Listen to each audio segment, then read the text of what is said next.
राधे राधे दोस्तों, एक नए वीडियो के साथ हम फिर आए हैं एक छोटी सी कहानी के साथ। श्री राजा इंद्रदेव ने श्री मंदिर का निर्माण करवाया था, जो चतुर्धाम मूर्ति की प्रतिष्ठा की थी उन्होंने। ये देख के विष्णु जी बहुत खुश हुए और विष्णु जी ने महाराज से वर मांगने को कहा।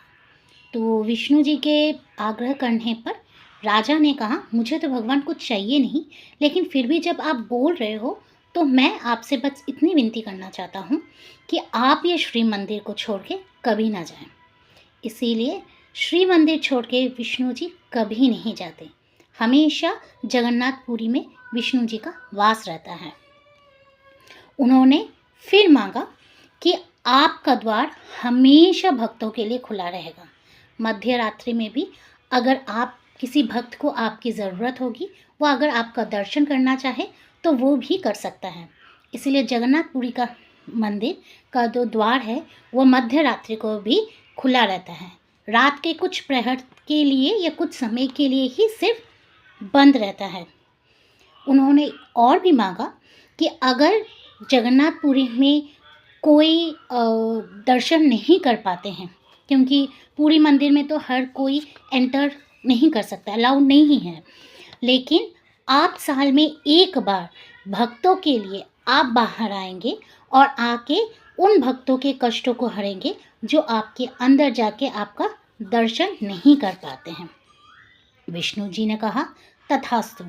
इसके साथ उन्होंने और भी मांगा कि बढ़ई का जो परिवार है वही हमेशा से रथ का निर्माण करते रहेंगे। तो आज भी पुरी में बढ़ई ही रथ का निर्माण करते हैं, उनके परिवार के लोग ही रथ का निर्माण करते हैं। ये सब सुनने के बाद विष्णु जी ने सारे जो उनके जो उनको जो मांगने के लिए कहा था वो सारे उनको बोला तथास्तु। और वो इतने प्रसन्न हुए, उन्होंने उन महाराज से भी कहा कि ये सब तो तुमने अपने लोगों के लिए आपने मांगा है, अपने जो भक्त है उनको उनके लिए मांगा है, अब कुछ अपने लिए भी मांग लो। तब महाराज इंद्रदेव ने कहा, अगर भगवान अगर आप मुझे कुछ देना ही चाहते हैं तो मुझे ये दीजिए कि मेरा कोई संतान ना हो, मेरा कोई वंश ना हो। ये सुन के विष्णु जी बहुत ज़्यादा शौक हुए और उन्होंने कहा, ऐसा क्यों? सब तो अपनी वंश के लिए, अपने कुल के लिए मांगते हैं कि मेरा वंश फले फूले, हाँ, लेकिन तुम एक ऐसे हो जो बोल रहे हो कि वंश तुम्हारे बाद ये वंश ना रहे। तो महाराज ने कहा कि अगर मेरे बाद मेरे पुत्र मेरे पौत्र जो होंगे वो इस पे अपना कब्ज़ा जमाने रहेंगे, वो बोलेंगे ये मंदिर मेरा है, ये श्री क्षेत्र मेरा है, मैं नहीं चाहता हूँ, मैं ये श्री क्षेत्र की जितनी भी संपत्ति है वो श्री जगन्नाथ जी को समर्पित करता हूँ।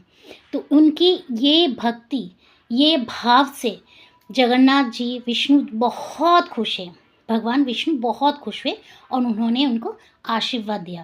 कहते हैं पूरे जगन्नाथ जी का ही पूरा संपूर्ण संपत्ति है, उनका जो भोग लगता है वो उनके खेत से आते हैं, वहाँ जो खीर बनता है वो भी उनके गौशाला से आते हैं, नारियल के उनके वन है जहाँ से तेल और नारियल आता है।